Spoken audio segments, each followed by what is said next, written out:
if I want to live in an area and I want to invest in an area, specifically when it comes to real estate, or if I have a business that I want to move there and grow, I want to look at population growth. So I want to see significant inbound migration. Now, why is that? Welcome to the Next Level Income Show, where it's our goal to take your income, your investments, and your life to the next level. I'm your host, Chris Larson. If you haven't yet, get a copy of our book for free at our website, nextlevelincome.com. That's www.nextlevelincome.com. Just click on the book link, and I'll even send you a copy if you put your address in. On today's show, we're going to talk about one of my favorite topics about how to use geographic arbitrage and where people are moving now. Over the last few years, we've seen a massive shift. COVID really highlighted this as people moved when they didn't have to go to work. They had more flexibility.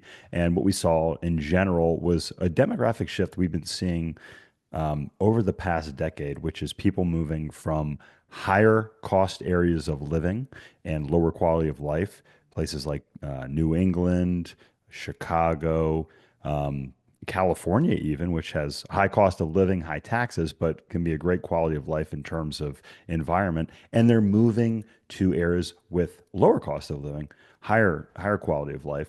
One of the things I want to highlight for those younger listeners out there is something called geographic arbitrage. Now, what is geographic arbitrage? My wife and I used to live in the Washington, D.C. area, and just to get a condo there, rent there at the time, we're talking 20 years ago, was $3,000 to $4,000 a month. We only owned one car. Now, there's some really cool things like the metro. We could explore all the things that Washington, D.C. had to offer, including the culture, the museums, the restaurants. But we really paid for it. And I paid for it in terms of quality of life because I sat in my car sometimes for hours a day. I remember a particular afternoon when it rained and I was stuck on the Beltway in traffic for 3 hours trying to get home, just with rain. It wasn't even anything extraordinary. So you really pay for some of the population density in areas like DC, LA, and areas like that. So if you're younger, what can you do? If you have the opportunity to take a high income career in a high cost area of living, get your momentum going, and then move to a lower cost area of living, like we did to Asheville, North Carolina, almost 20 years ago, you're able to take that income with you. We were able to cut our cost of living almost in half, which meant we could save thousands of dollars a month.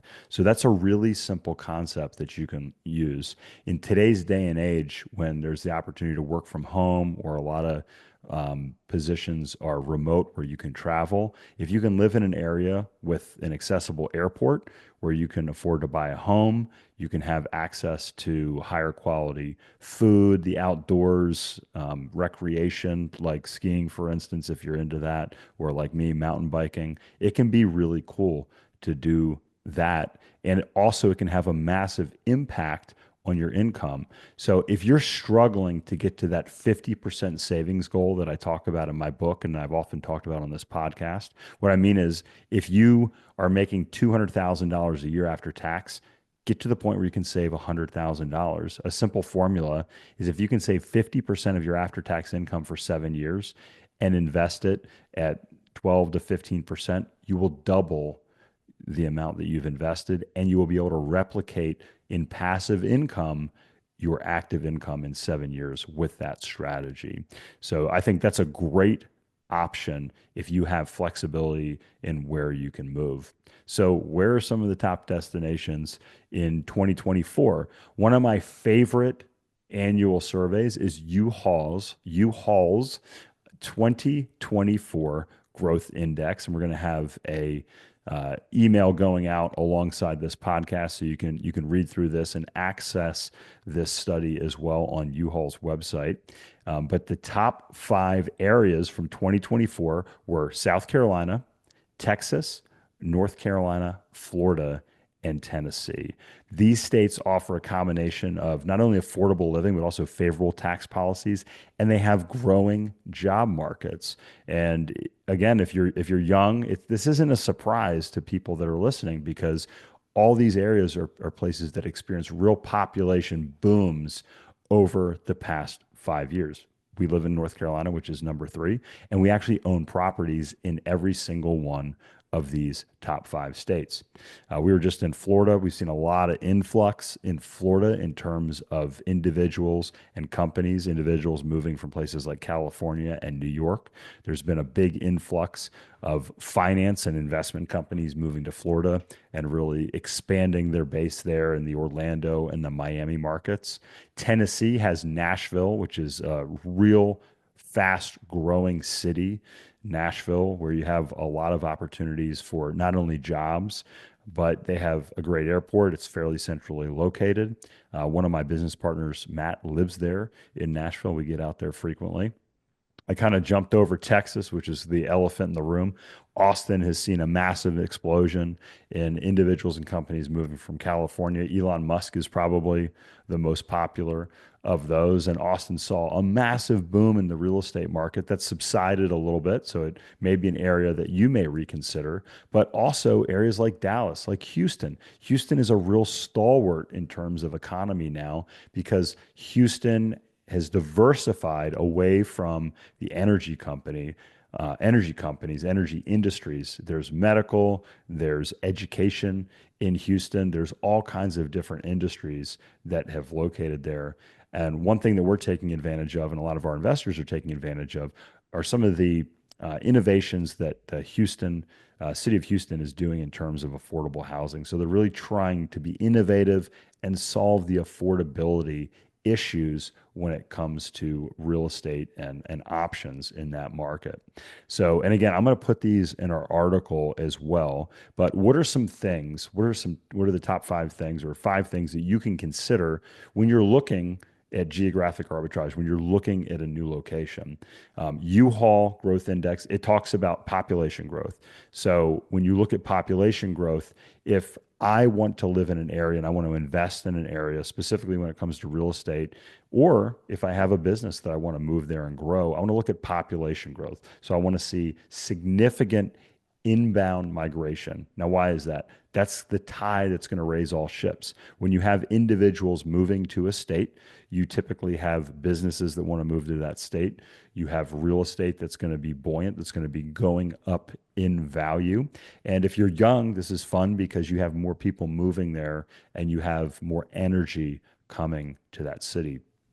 One of the things that I like to look at when I was specifically looking for a long term place to start a family, build a home, was the state's fiscal health. And there's a ranking that's done every year by US News. You can just type in states fiscal stability, US News, and this report is going to pop up.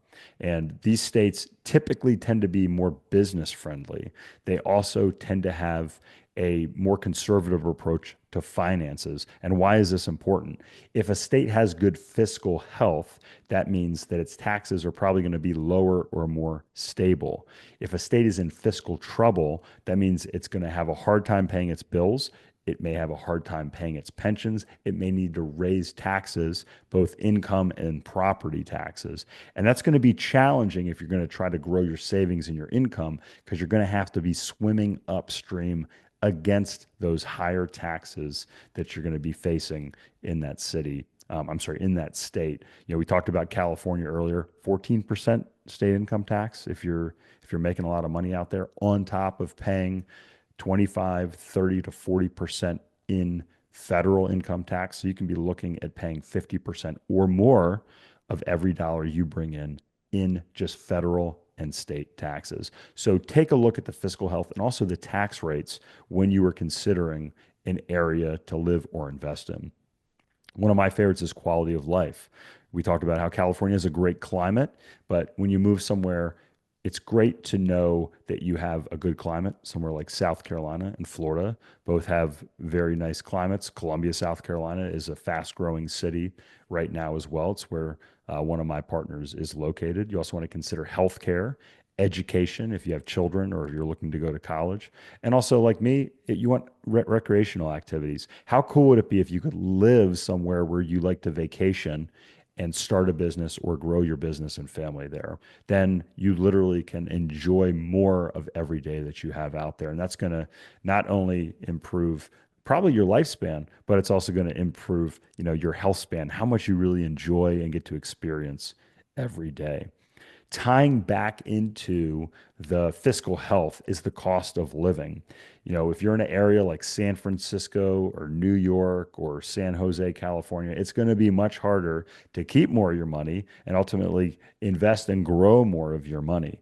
So look at a quality of life index alongside of the cost of living index. Again, you could pull this up. I'm going to have this in the link in the article that I have alongside of this podcast that you can access. But you want to look at a cost of living index along with a quality of life index. And that's going to show you the relative cost to live in a given city or state that you may consider. We're in Asheville. We just got hit uncharacteristically by a hurricane. Fortunately, our home was okay. The city is recovering nicely. But that's the other thing. Are you in the line of hurricanes frequently?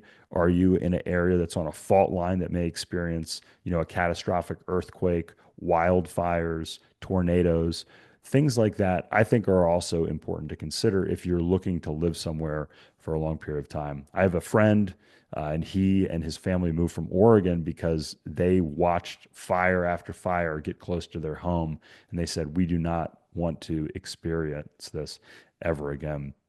So just to recap, how can you use the concept of geographic arbitrage to your benefit? Number one, if you're getting started in your career, if you're young, look at areas in the country that have great job opportunities, great quality of life, and lower cost of living. If you are looking for areas to invest specifically in real estate, look at the top destinations for inbound migration. Top last year, South Carolina, Texas, North Carolina, Florida, and Tennessee. Again, not a big surprise if you've been listening or following the show for a while. And then blend in the fiscal health, the quality of life to the cost of living and these growth numbers to get a short list of places that would be great places for you and your family to live, as well as places for you to invest. And that means not only can your family and personal finances thrive, but also your investments can thrive as well. Be on the lookout this weekend for the article highlighting all of this, and stay tuned for our next episode next week of the Next Level Income Show. If you haven't yet, please like and subscribe and share on your favorite platforms. Hey, Chris here again. I hope you found this episode valuable. Now, I have one more thing to gift you. We have a page for my coaching clients where you can get a free copy of my book, as well as much more from previous guests on the show. Just check out nextlevelincome.com/coaching to get a free copy of my book, audiobook, and much more. I'll send you a copy of my book and cover all the shipping costs as a thank you for listening to the podcast. Also, please like, share, and take just 90 seconds to give us a rating on Apple Podcasts.